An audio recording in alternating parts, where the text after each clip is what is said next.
Well, I hope you'll be able to understand my reflection today. And we welcome new students who are here today with us. And we'll be mentioning you, I think, toward the end of the Mass today. First of all,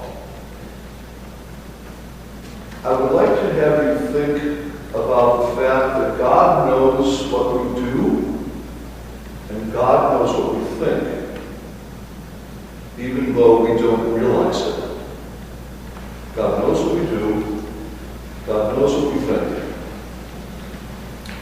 We think we know what God does, and we think we know how God thinks, but we don't.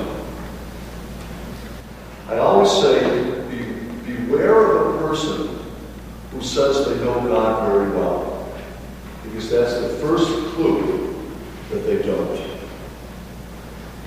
Remember that. Anybody who thinks that they have a handle on God and can think like God thinks or do what God does is just fooling themselves.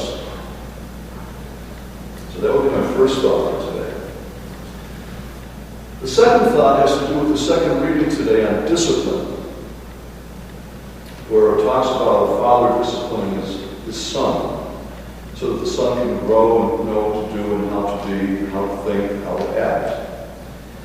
Our word disciple, disciples of Christ, comes from the word discipline, which means that if you are truly a disciple, you have to discipline your life to do the things that Christ asks us to do. Now, I just got back from vacation. I was gone for a week to the Adirondack Mountains with some of my classmates. There were 12 of us there. And for 3 days, we golfed. Do Korean people golf? Is there anybody here who's ever golfed? Anybody? Nobody at all? It must be an American thing. Anyway, what I wanted to say is, you all have heard of Tiger Woods, right? You've heard of Tiger Woods? Well, Tiger Woods is one of our supposedly best golfers in the country today. The last few days there were several tournaments where it showed all these golfers, taking their first shot and doing their putts and chipping into the undergrowth, chipping off the green. To be a good golfer takes a great deal of skill and takes a great deal of discipline. Like you have to hold your hands a certain way. You have to hold your arms a certain way. You can't bring your waist up and down. Your waist has to stay on a level par.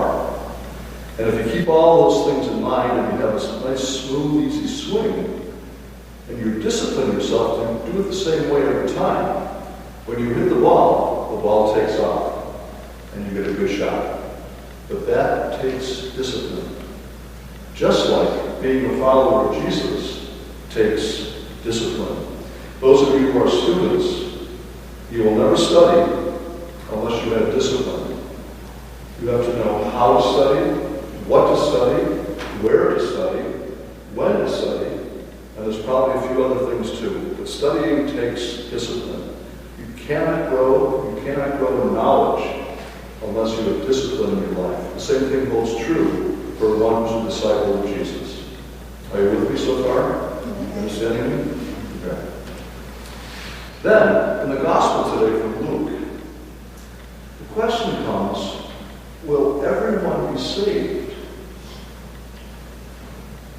And Jesus throws a curved ball at the people asking the question.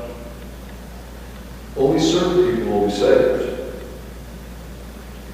A lot of people today say, because I'm a Christian, because I do Christian things, because I do the right thing, that means God will save me.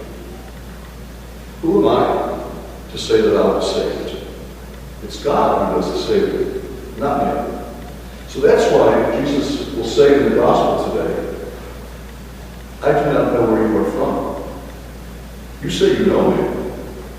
You say that you taught us. You say that you were on the streets with us. And Jesus says twice in the Gospel, I do not know where you come from. How would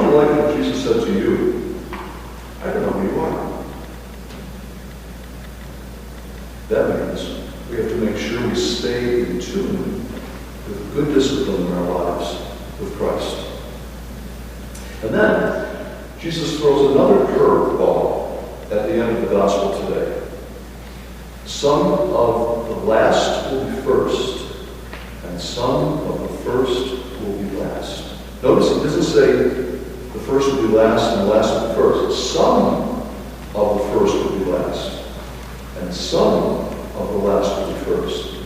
So think of the people in your life that you think are the best Christian people of all, and then think of the people in your life that you think are the worst Christian people of all. And realize that Jesus is saying, some of those will be saved, and some of those will be saved.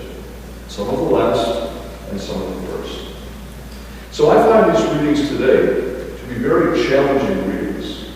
They're very challenging because they cause us to realize that we don't think and act like God thinks and acts. And that if we're going to follow Christ, we have to have a certain kind of discipline in our lives.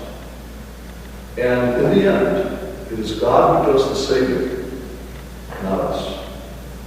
God saves. We do not save ourselves. Let's stand now and profess our faith.